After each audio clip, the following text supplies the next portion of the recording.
5, 6, 7, 8. Olá, pessoal. Eu sou a Tatiana Melczarski. E aí, pessoal, eu sou a Bárbara Taide. E nós somos do podcast 5, 6, 7, 8. Um podcast que fala sobre o universo da dança, mais especificamente sobre o universo do balé. E aí, Bárbara, conta pra gente sobre o que é o nosso episódio de hoje. Hoje nós vamos falar sobre o impacto dos avanços da tecnologia no balé. Nós vamos falar sobre o movimento, o surgimento dele, como que as pessoas faziam com as coreografias antigamente para que elas fossem passadas perfeitamente para outros coreógrafos e outras companhias, e como que todo esse desenvolvimento foi feito desde os primórdios, né, da história da dança, da evolução da dança, até hoje que temos aí a tecnologia totalmente esbanjada ao nosso favor, né, Tati? Ai, ainda bem, gente. Olha como facilita a vida a tecnologia, né, Bá? Nossa! Não somente para passar adiante, então, as danças, as coreografias, como até mesmo no uso da música, nos ensaios, nas aulas, né, Bá? Sim. Até chegar mais proximamente nos dias atuais, às famosas e também um pouco famigeradas aulas online, não é mesmo, Bárbara? Sim, com certeza. Ai. Então, gente, há muitos anos atrás, então lá com o Pierre Beauchamp, né, Bárbara? Isso. Começou então a anotação dos passos do balé, né? Sim. Como eles eram especificamente, né? Mas como é que era antes disso, Bá? Então, vocês sabem que desde antes, na Grécia e no Antigo Egito, existiam gravuras, tanto em cerâmicas, em vasos e também nas paredes, né, ali das pirâmides, tinham poses que mostravam que era um movimento de dança, só que como eram pinturas, a gente não poderia dizer ao certo o que era aquele movimento e se realmente era uma dança ou não. Mas por aí você já começa a ver historicamente que existe uma certa evolução, né, dessa parte do movimento até chegar ali nas primeiras anotações encontradas de fato sobre a dança e sobre o movimento, que foram encontradas na Índia e datam do século 0 depois de Cristo. Claro, algo bem rudimentar, algo bem assim nos primórdios, mas foi a partir dali que começaram a haver certas, como se diz, certas notações do movimento, vamos dizer assim. E depois dessa parte histórica, para falar sobre balé de fato, né, porque teve toda uma evolução da dança, mas para falar de balé de fato, foi a partir dali no ano de 1700, que foi quando as pessoas começaram a perceber que, peraí, a música de 200 anos é preservada porque existia uma partitura para essa preservação. Mas como podemos fazer isso com as coreografias? Como podemos fazer isso com o movimento em si? Como que nós podemos preservar isso para que daqui 200 anos as pessoas continuem dançando exatamente como nós criamos? Porque o movimento em anos, em 5, 10 anos, ele se perdia completamente, porque não existia uma certa técnica, uma metodologia de fato, né, Tati, para dizer o que a pessoa estava criando ali naquele momento, né? Então foi quando o Beauchamp e o Fouillet, que é o Raoul Fouillet, eles começaram a criar tanto a metodologia para dizer, não, isso aqui é plié, isso aqui é tendu, isso aqui é um dégagé.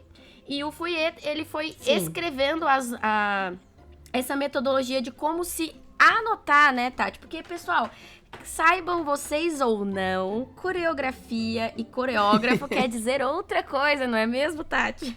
Verdade, né, Bá? É só a gente pensar que grafia é um termo que a gente usa para escrita. Sim. Né? Então, o coreógrafo, originalmente, né, lá nos primórdios, a função dele era registrar materialmente o que eram os movimentos. Sim.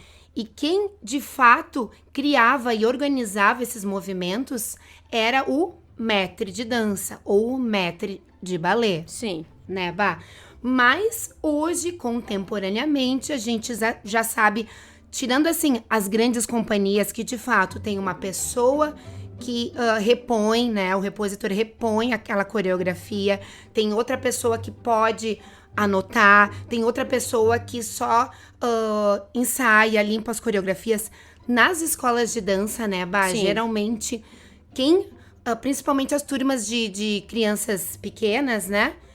Quem cria a coreografia, quem anota a coreografia, quem ensaia a coreografia é quem, pessoal? O professor. O professor, a professora, né, gente? Trabalhamos aqui com realidade. Sim. Não é? Então, e é bem legal isso da história que a Bárbara traz pra gente, porque é assim, né? Como era feito essa passagem da coreografia de turma para turma, de geração para geração? Era através da fala. Sim. Era uma forma oral e onde os professores mostravam de fato os movimentos, os coreógrafos, os bailarinos, e isso ia passando de geração em geração. O que a gente sabe que gera o fenômeno telefone sem fio, né, gente? Sim. Que é um passa de uma forma para aquele outro, que aquele outro já entende de outro jeito ou já lembra daquilo que ele quer lembrar, e assim vai acontecendo uma modificação através dos tempos, ao contrário da música com a partitura, porque a partitura, ali nas linhazinhas tem cada tempo é tal nota. Então, a música se preserva através de muito tempo da mesma forma. O movimento, até por conta, né, a gente sabe que a dança, aquilo que a gente já falou em outros episódios para vocês, ela é um esporte, ela é uma coisa mecânica, vamos dizer assim, mas sempre tem um lado artístico. Cada pessoa vai imprimir a sua personalidade, a sua história, vai dar o seu colorido, o seu sabor ali especial, né, Bá? Com certeza.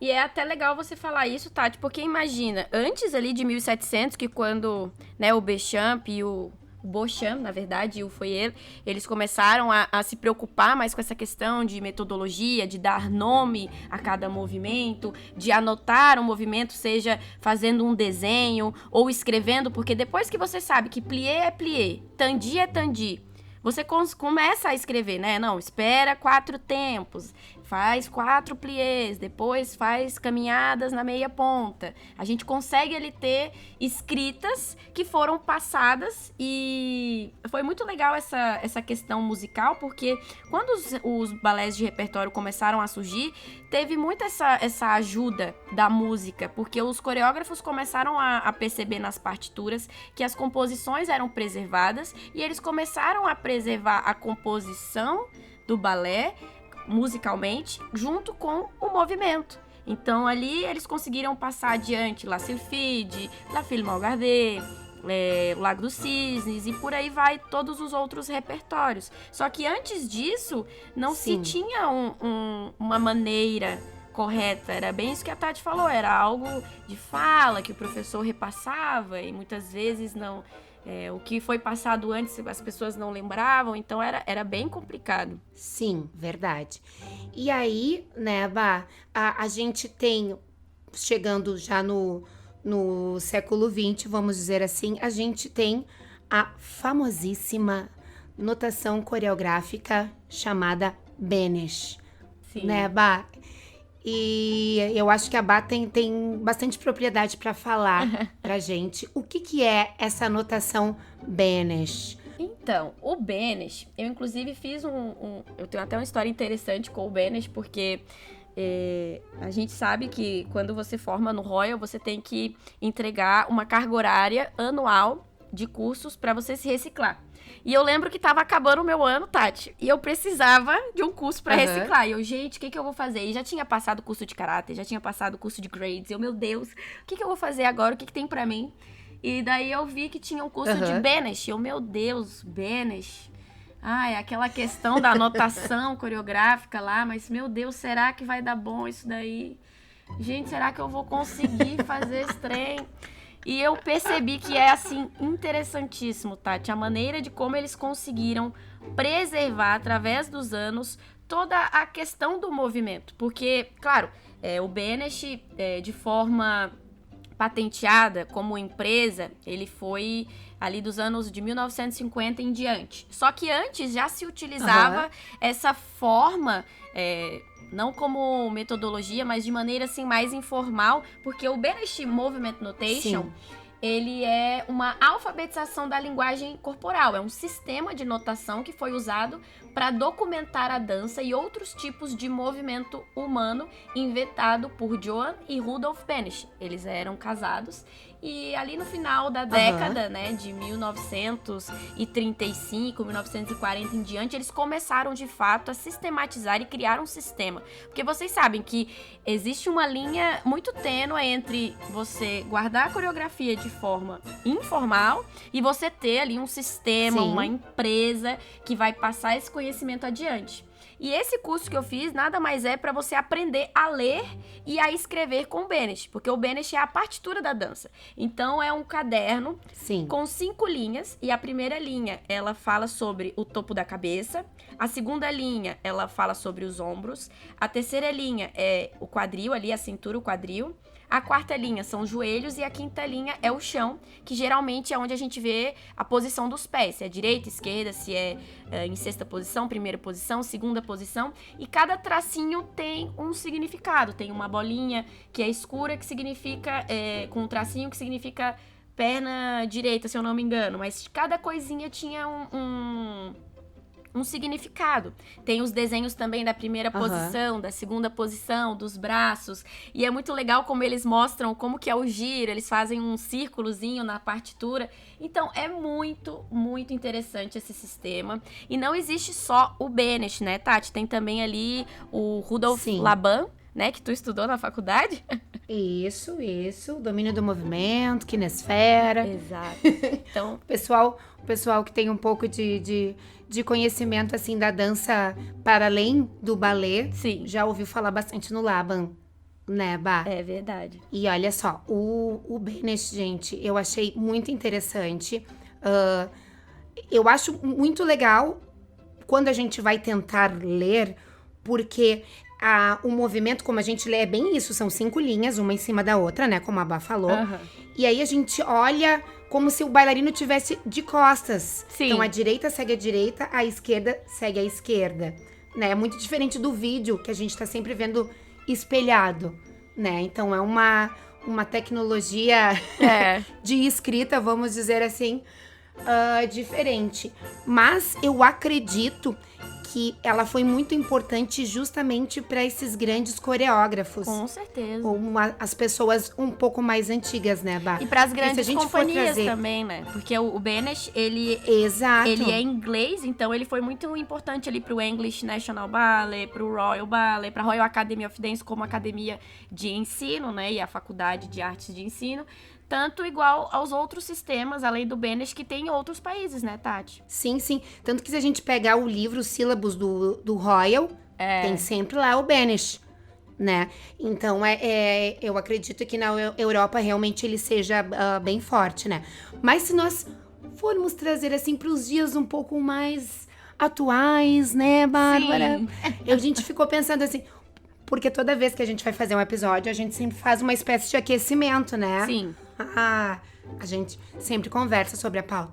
E aí eu comecei a me lembrar de como é que eu, nas minhas aulas, fazia para anotar as coreografias, né, gente? Então, como é que a gente fazia, assim, ó, voltando no tempo, gente, século passado, ali, ó, anos 90. Sim. Então, nós usávamos as chamadas na aula, eram bem como eram as chamadas escolares, né? Aquele caderno, abria a aba, tinha lá o nome das alunas, mês por mês, tinha um outro lado que era todo pautado. Como é que eu fazia, então, para anotar as coreografias? Eu anotava tintim por tintim, né? Fazia os desenhos ali no espaço, coisa que, na verdade, até hoje, às vezes eu faço, né? Mas toda anotação era isso. Agora, uma fila, todo mundo faz plié no tempo tal, no tempo 2, e aí no tempo 6 corre todo mundo pra direita. E aí, o que acontecia? Tudo a lápis, né, gente? Aí, óbvio, como toda criação coreográfica, a gente muda de ideia, a gente vê que não tá funcionando tão bem para aquele grupo ali, tem que trocar, Aí apagava tudo, já ficava tudo marcado. Ficava aquele borrão. E reescrevia. Exatamente. E era assim que nós tínhamos a ferramenta disponível, era a escrita e o desenho, né? Sim. Depois, com o advento da gravação em vídeo, né, gente, para celular, que fique, né, bem claro, porque antes tinham as câmeras digitais, mas eu particularmente usava mais pra foto. O VHS. Bah, então, né, gente, é isso aí. Tinha um pessoal que filmava, então, em VHS pra fazer, mas eu com as coreografias foi usando mesmo a gravação em celular. E isso, gente, é uma facilidade louca. Não, é uma maravilha. É muito bom, muito bom. E não só a gravação em vídeo, né, Bah? A gente também pode pensar na evolução da tecnologia para as músicas, né? Sim. Que como é que se fazia tradicionalmente um ensino do balé? Ele começou com o pianista acompanhando as aulas. Só que a gente sabe que isso precisava, então, além de um espaço da sala, com barra, com espelho, com um grande espaço, como a gente sabe que é o ideal para o ensino da dança, precisava também de um piano disponível e alguém que conseguisse ler as partituras na hora, né? E a gente sabe que isso não é uma coisa disponível em todo lugar, não é? E nem muito barato, né? Porque a hora do pianista é muito cara. Também. Então, nem toda escola poderia ter esse recurso. Isso. E quando eu comecei a fazer aula, gente, era... O que as professoras usavam? LP, o disco.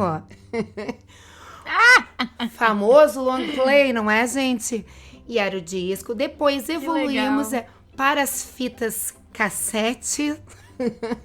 Né? Sério? Sério? As professoras, ainda quando eu era aluna, era fita cassete, gente. Virava a fitinha ali, ó, lado B, lado A, primeira parte da aula, barra centro. E depois... Que legal! Aí depois já teve evolução para os CDs, que também ainda me lembro que era uma já coisa... é a minha época. Ó, daí já chega no período da Bá, ó, já estamos chegando na época dela. E aí eram CDs que ainda assim, né, eram bem caros para se comprar os CDs. Não era em qualquer lugar, as pessoas viajavam para comprar, para conseguir adquirir esses CDs, né, Bá? Sim. E aí depois evoluímos para o MP3. Então poderia colocar, né, ali num pendrive, para tocar as músicas. É verdade. Até chegarmos na maravilha que são os streamings, né, gente? Streaming. Ai, gente, Spotify é Maravilha. vida, entendeu? É uma fonte quase inesgotável ali de músicas, entendeu? Temos hoje em dia as maravilhosas Ballet Class Pop, Ballet Class Movie. Gente, isso é uma alegria. Ballet Class Disney. E é uma alegria, gente. Olha, vou te dizer, quem passou por aquilo que eu passei... É muito bom, é muito bom. Ali tu tem acesso à internet. Se tu não tiver acesso à internet, consegue baixar pra ouvir offline. Então, assim, ó, isso maravilhoso. É muito bom, né, Bah? Conta pra gente como é que foi a tua história, Bah, com a música. Olha, eu não passei por tantas coisas assim tão divertidas. Mas na minha época, assim, eu ainda lembro da minha professora escrevendo quando ela ia fazer curso, porque como eu sou do interior, a minha professora tinha que viajar para Salvador para pegar os cursos, tanto do Royal quanto qualquer outro curso que ela achava interessante ali para fazer uma reciclagem. E ela vinha, Tati, com um monte de papel, tudo escrito a lápis, e depois ela passava tudo aquilo à caneta. Aí ela colocava as folhas naquelas atas, aí tinha outras que ela encadernava, deixava tudo bonitinho no plástico ali, pra não ter nenhum problema de molhar, de não se perder aqueles papéis. Era uma coisa assim, era super endeusada aqueles cadernos, toda aquela encadernação. E tinha o VHS, né, que os sílabos do Royal, na minha época, já tinha o VHS, que são os sílabos antigos. Sim. E a música era pelo CD já, era CD. E a gente, quando tinha que estudar para o exame, a gente estudava com esse material. Sim. E tinha o livro também, né? E depois a gente viajava 14 horas de ônibus de Barreiras até Salvador para fazer os exames. Porque a examinadora na época, você vê que interessante, hoje as examinadoras elas vão em qualquer lugar. Você tendo mais de 3 horas de exames, né? Uma quantidade boa ali de exames, a examinadora já vai na sua escola.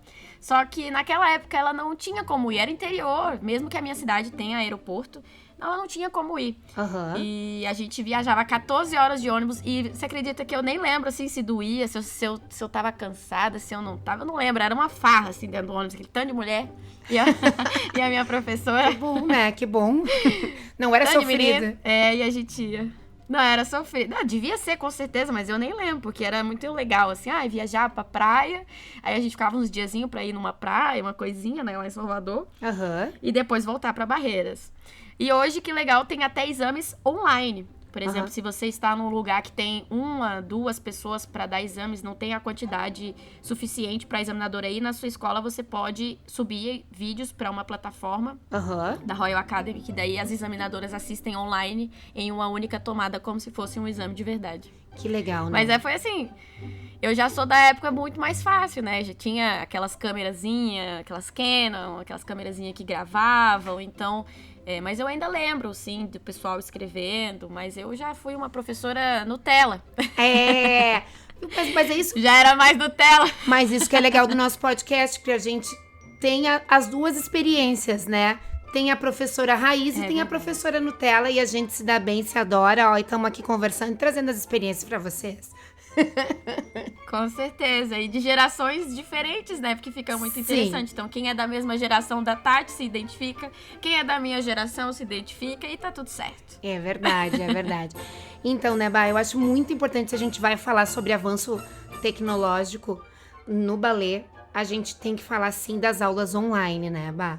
Porque muito diferente eu acho muito legal que existam as aulas online para o balé ou para qualquer tipo de conhecimento que possa ser difundido através de uma tela, mas uma coisa é uma pessoa adulta que tem talvez uma rotina muito agitada, não consiga dispor de tempo para ir até a escola, fazer aula, não tenha como se deslocar, tem acesso às aulas online e consiga inserir isso na rotina dela. Isso é uma alternativa, mas nós estamos falando aqui da época da pandemia, em que as aulas online se tornaram o único meio possível de se aprender algo, de se aperfeiçoar em algo, de se conectar com outras pessoas. Foi através das telinhas, né? Da telinha do computador e da telinha do celular, né, Bá? Não, e dar aula pra criança pequena, online. Meu Deus do céu. Mas a gente tinha esse recurso, né? Tínhamos pelo menos o recurso, né? Mas assim, Jesus.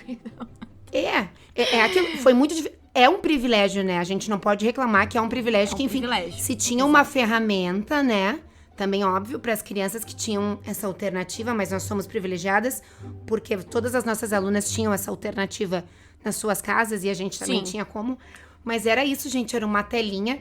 E aí as professoras precisavam continuar motivando as alunas através da telinha, continuar corrigindo na medida do possível as alunas através da telinha.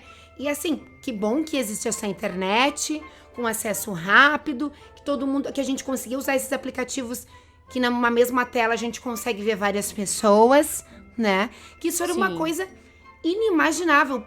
Pra mim, se eu fosse pensar no tempo que eu era aluna, pra mim isso era coisa dos Jetsons, entendeu? Daquele desenho lá do que os carros voavam. Pra mim era isso, a gente conseguir ver a professora através da tela e ver as colegas, né? Sim. E nos anos de... Não, e que bom que teve, né? Sim, e nos anos de 2020, 2021 foi assim que a grande maioria das pessoas fez pra conseguir dar aula e pra conseguir ter aula, né, Bá? Então é um avanço tecnológico assim, Com certeza. Uau! Super ultra grande. Não, com certeza. E não só as aulas online também. Hoje, Bom, pensando assim, não só na pandemia, mas hoje em dia a gente tem aulas com bailarinos profissionais em lives do YouTube, em lives do Instagram, que o pessoal hoje está muito mais acessível. Quando que antigamente a gente tinha esse acesso assim tão direto a professores de companhia, igual ontem mesmo, né, Tati, no World Ballet Day. Isso Quantas mesmo. aulas a gente não assistiu, né?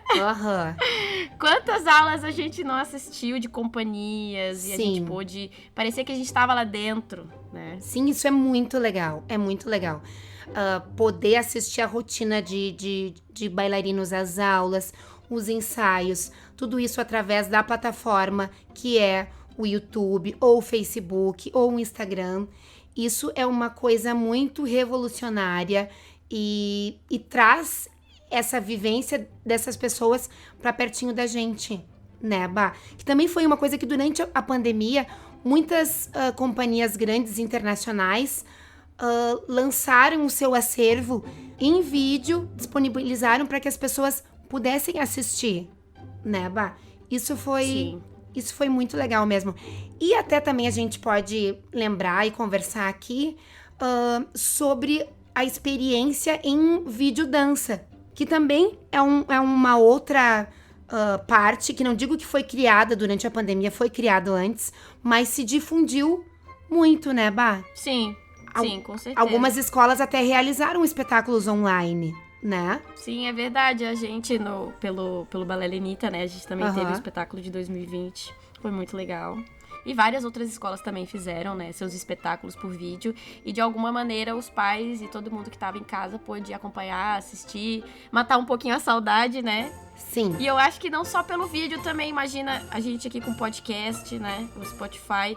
Essa rede, essa cadeia de streaming, a gente consegue ter aqui um bate-papo, outras professoras conseguem nos ouvir, a gente consegue ampliar aqui a comunidade, fazer uma troca, e o pessoal deixa ali nos comentários o que eles acharam, sugestões. Então é muito legal todo esse avanço, porque muitas vezes as pessoas olham para a tecnologia e falam: ah, pois é, mas tem o lado negativo e tal, mas vamos sempre olhar o lado... Um certo saudosismo, né, Bah? Quase... Exato. É que, como tudo na vida, tem o ônus e o bônus. Tem um lado bom e tem um lado ruim. Então, certamente a tecnologia trouxe uma conexão maior entre as pessoas que praticam o balé, a dança, que apreciam, que ensinam, né? Então, a gente tá mais perto, de certa forma, tem como pesquisar muito mais, né, Bah? Mas sim, tem, vamos dizer assim, que o lado ruim é que...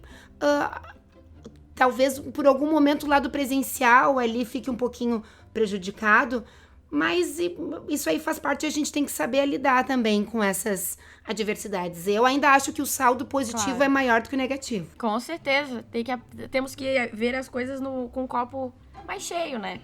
Sim. E pensar que se não fosse a tecnologia, vários encontros, conhecimentos, talvez teriam se perdido, porque a gente tem que aprender a evoluir de acordo tanto com o tempo, quanto com os avanços tecnológicos, né?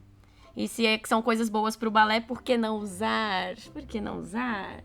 Isso aí, né? Isso aí. Acho que conseguimos dar um pouquinho do nosso recado e refletir aqui junto com vocês sobre o que a gente pensa. Com certeza. Com certeza. Então é isso, pessoal. Esse foi o 5678 Podcast. Deixe aqui nos comentários o que vocês acharam do nosso episódio super tecnológico. Deixe aqui também sugestões para próximos temas, né, Tati? Adoramos. Tá bom, gente? E não deixem de seguir o nosso perfil do Instagram, o @567e8podcast. É isso aí, gente. Beijo, beijo. Beijo, tchau, tchau.